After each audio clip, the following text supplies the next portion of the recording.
Shalom, shalom la famille, que Dieu vous bénisse, que Dieu vous bénisse. Seigneur, je te confie cette exhortation, je prie que Seigneur, quelqu'un soit impacté, que cela puisse faire du bien au nom de Jésus. Amen. Je prie que Dieu m'efface, qu'il prenne la place et que le message là puisse te faire du bien. Voilà, je veux bénir le nom de Dieu pour ta vie, bénir le nom de Dieu pour la vie de ta famille, bénir le nom de Dieu pour la vie de tes enfants, bénir le nom de Dieu pour ton travail, pour tes projets. Je prie que selon le plan de Dieu, cela puisse aboutir au nom de Jésus. Quel que soit ce qu'il se passe dans ta vie, tiens-toi à ce que l'Éternel t'a dit, tiens-toi à ce que Dieu t'a dit. Amen. Voilà, il ne faudrait pas que tu laisses les gens autour de toi te détourner de ce que Dieu t'a dit. Les personnes qui ne comprendront pas ce qu'il se passe dans ta vie, les personnes qui ne comprendront pas ce que Dieu est en train de faire dans ta vie, vont te donner des conseils qui vont te faire sortir de ce que Dieu attend de toi. Mais celui qui va payer le prix fort après, c'est toi, c'est pas eux. Donc fais attention, reste concentré sur l'objectif que Dieu t'a mis à cœur. Demande chaque jour au Seigneur de t'aider à atteindre cet objectif-là, mais ne te laisse surtout pas distraire. Et écoute-moi s'il te plaît.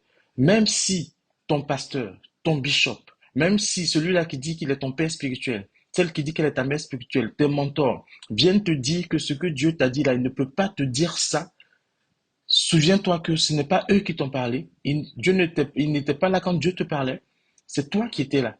Donc, retourne auprès de Dieu si le doute essaie de te prendre. Retourne auprès de Dieu si tu tombes dans une certaine confusion. Retourne auprès de Dieu si tu as une certaine crainte et laisse Dieu te rassurer. Laisse Dieu confirmer ou infirmer ce qui t'a été dit. Mais ne laisse personne autour de toi te distraire. Amen.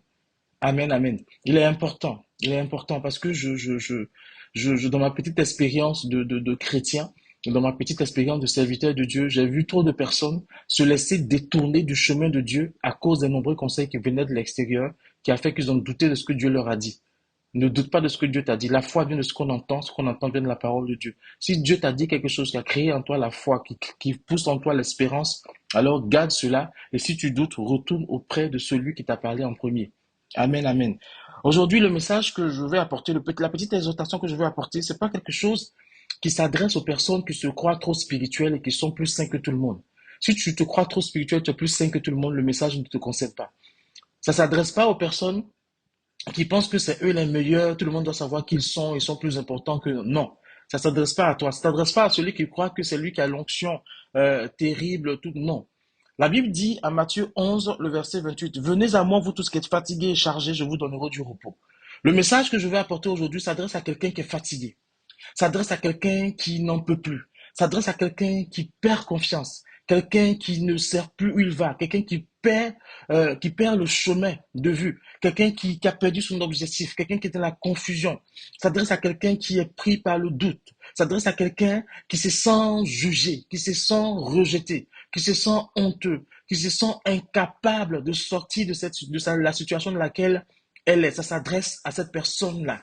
Jésus m'envoie te dire que, quel que soit ce que tu vis, quel que soit ce que tu crois avoir fait, quelle que soit l'erreur que tu crois avoir faite, quel que soit le détour que tu crois avoir pris, il n'est pas venu pour te juger.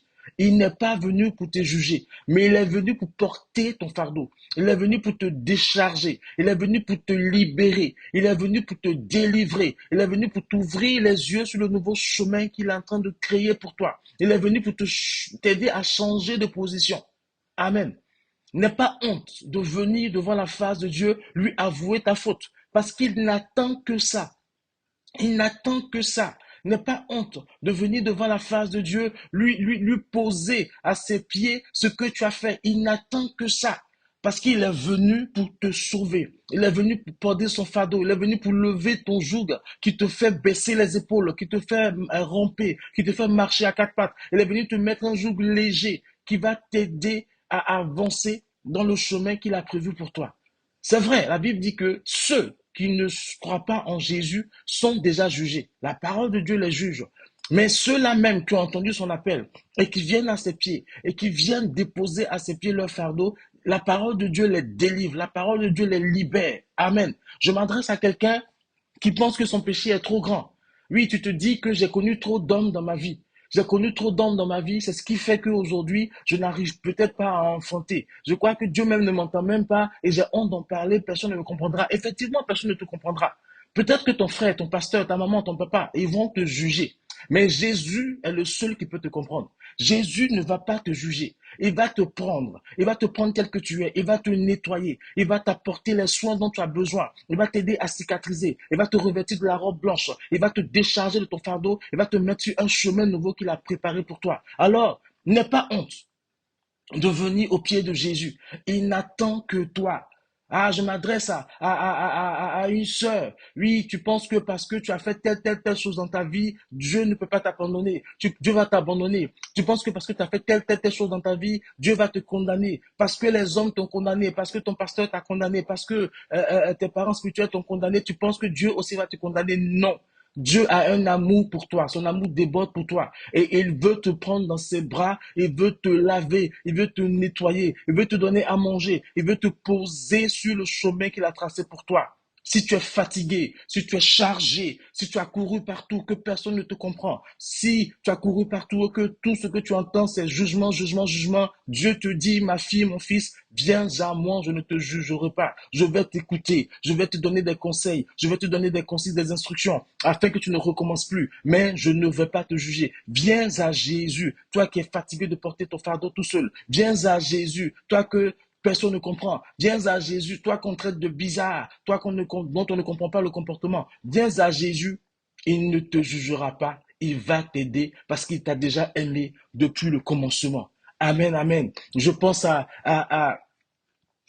ce frère-là. Oui, tu te dis que j'ai déviagé trop de filles.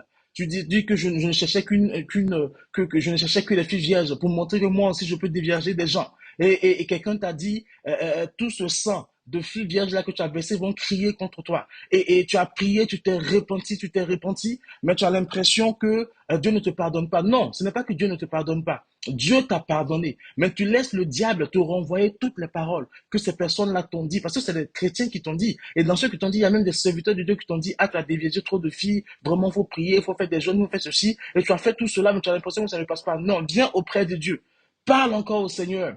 Rappelle encore au Seigneur tes fautes et que lui puisse les prendre une bonne fois pour toutes, qu'il te donne la conviction qu'il t'a pardonné. Amen. Tu as fait ça, c'est vrai, tu étais déjà dans la foi, mais tu as fait ça. Tu as fait ça, mais Dieu est encore capable de te pardonner. Mon frère, si tu es encore en vie, c'est que la grâce de Dieu est encore suffisante pour te pardonner. Viens à Jésus parce que tu es fatigué, parce que tu es chargé. Il va te donner du repos. Il va porter ce fardeau-là. Il va te donner du repos. Amen. Amen.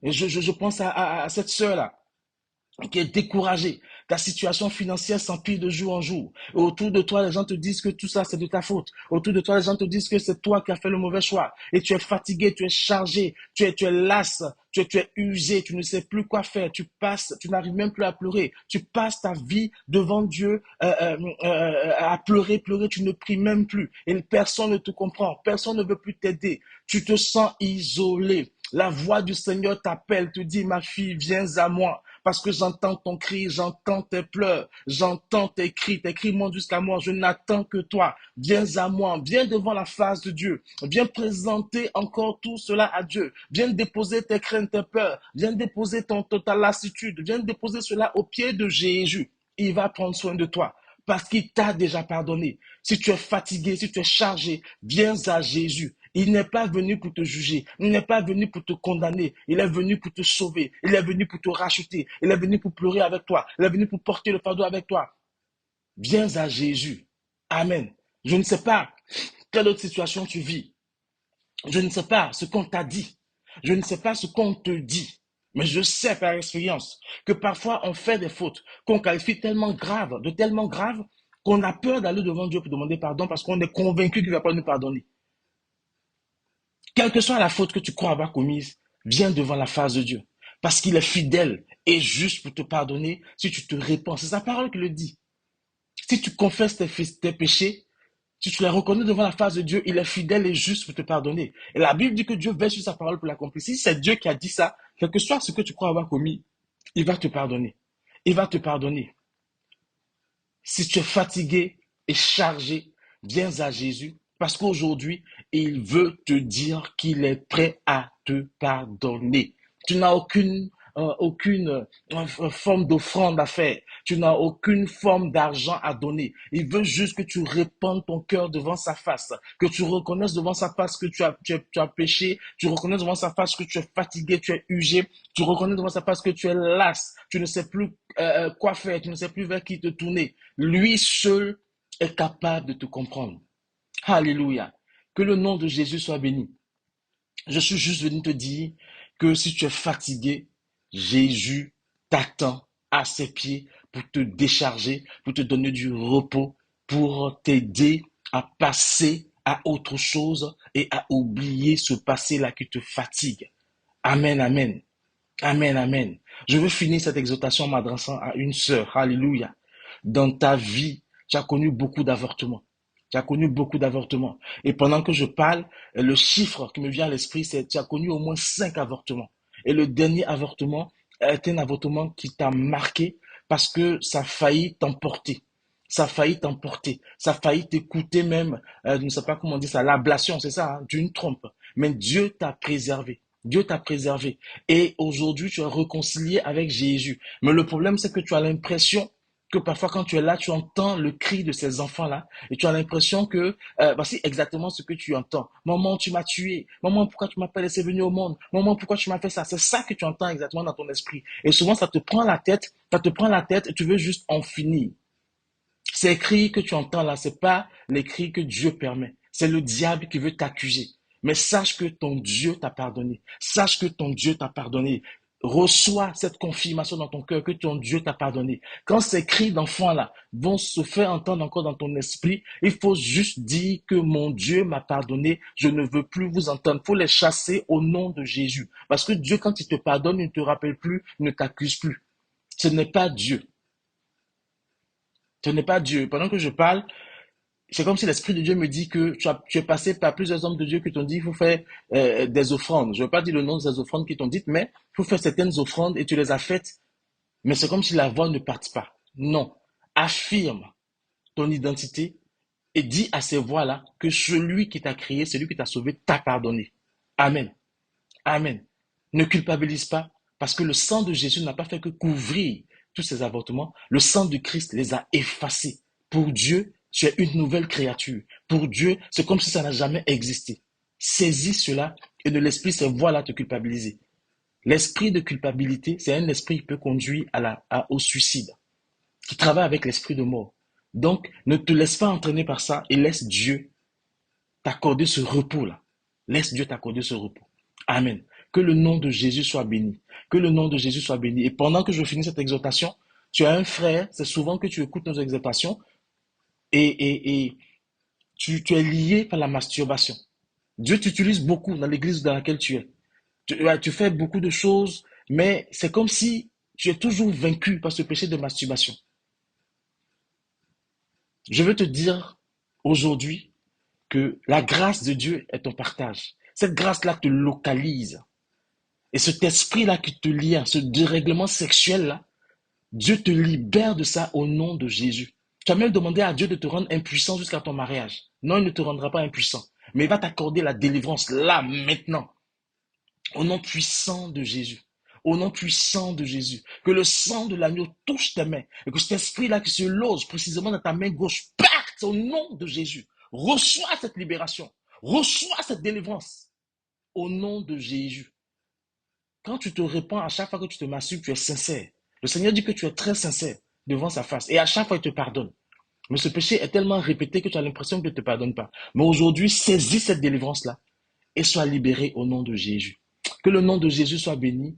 Et souvenez-vous que Jésus est venu pour sauver ceux qui étaient perdus. Jésus est venu pour sauver ceux qui reconnaissent qu'ils sont fatigués et chargés. Parce que c'est à eux là qu'il est venu te donner du repos. Et Jésus veut te donner du repos ce matin parce qu'il le fait au nom de son Père. Shalom, shalom, et que Dieu vous bénisse. On se retrouve une autre fois pour une prochaine exhortation.